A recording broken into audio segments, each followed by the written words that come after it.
new Netflix Devil May Cry series is finally here, and it's bringing Dante, demons, and a whole lot of style. But the big question is, which legendary characters from the game actually made it to the show? If you're anything like me, recognizing iconic characters in adaptation gets you jumping and truly brings out the nerd in you. Today we'll be breaking every single characters from the DMC games that appeared in the Netflix series. And trust me, there's a lot to talk about. Let's see who made the cut, who's missing, and what this means for future seasons.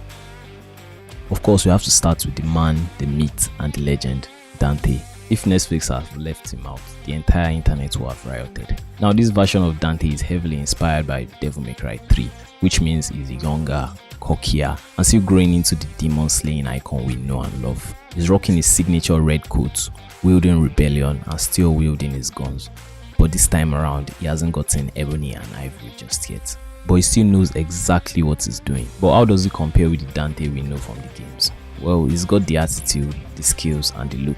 But some fans feel he's a little bit more serious than usual. Now, don't get me wrong, Dante still has his confidence, but he's not quite as wild or reckless as he was in Devil May Cry 3. Remember, this is the guy who once rode a missile like a skateboard and laughed in the face of demons. In the Netflix show, he seemed a bit more focused, maybe a little bit more responsible, but hey, it's only season 1. Maybe we get to see him get crazier as the story unfolds. Either ways, Netflix nailed the action scenes. Dante combat is fast, stylish, and brutal, just like in the game, and that's a huge win.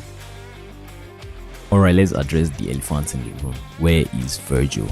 Vergil is one of the most important characters in Devil May Cry. You can't have Dante without Vergil. It's impossible. In the show, it said that Vergil was dead, and that's what Dante believed to be true for the longest of time. But as a true fan of the series, we already know it's bullshit. When the demon baby transformed into Vergil, I almost went insane, thinking we're getting to see him right in the first episode. And if you remember the demon saying he needs a living host to be able to transform into them. So that's a dead giveaway for people who were actually paying attention.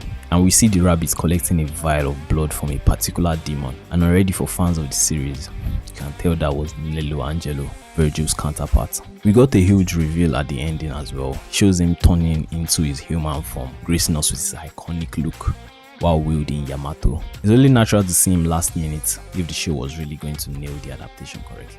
His rivalry with Dante is literally the backbone of DMC3.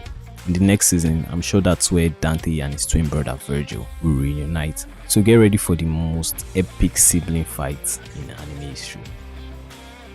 Sparda.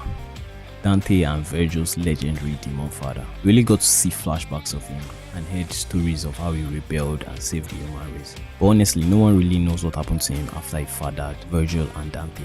Even after 24 years into this series, no one can actually say they know exactly what happened to him. But getting to see him at least was a treat to the fandom.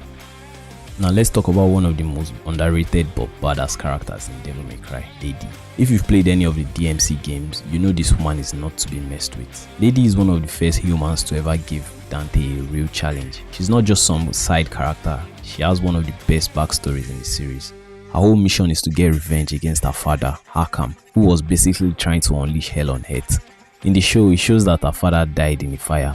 And again, for fans of the game, you know that's another bullshit. In the show, she's rocking her signature rocket launcher, Kathleen, and she's just as skilled, maybe a little bit too skilled if you ask me. And she's also determined as ever. We got to see her entire tragic backstory play out, while giving her character a ton of emotional depth as well. She became an agent of Capcom after her father's so-called demise. We also got to see a clip of Lucia. I'm not totally sure what her role is in the series just yet. All I can say is that she's definitely demon hunting from the looks of it. Alright, now let's talk about villains, because no good DMC story is complete without a power-hungry lunatic trying to unleash hell. In the show, we see Arkham, Lady's father, who is said to be dead. Meanwhile, he was the big bad in DMC3, trying to bring hell on earth. The Netflix series will definitely introduce him later in the future, because it's a big part of Lady's origin, and they can't mess that up. In DMC3, Arkham is Lady's father, and he manipulates everyone to get what he wants, including Dante, Lady, and even Vergil. His goal is to unlock the power of Sparda and become a god.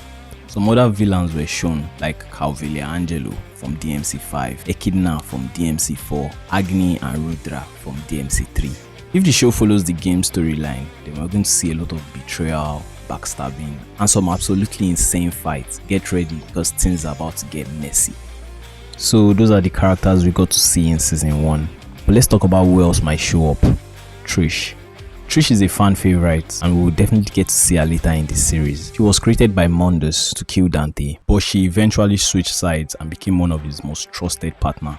Nero is definitely not appearing anytime soon, as he first appeared in DMC4 almost 2 decades after the events of DMC3. But we did get to see an Easter egg about him though. In the opening scene, we get to see his iconic sword, the Red Queen. So if the show keeps going on, then we're definitely going to see him for sure. Mundus, the king of the underworld himself. If Netflix moves into DMC1 storyline, this guy could be the ultimate villain. Right now the show is clearly focusing on DMC3, which makes sense since it's one of the best entries in the series. So there you have it, every major Devil May Cry game character that appeared in the series. Dante is here but a little bit more serious. Lady still as bossy as ever. Arkham is lurking in the shadows. Vergil made his appearance last minute. Now to hear from you, which DMC characters do you want to see the most? Do you think we'll get to see Trish in the future? Drop a comment and let me know. And if you love all things Devil May Cry, make sure to smash that like button, subscribe and hit that notification bell so you don't miss a single upload. With all that said, I'll see you in the next one. Take care of yourself and peace.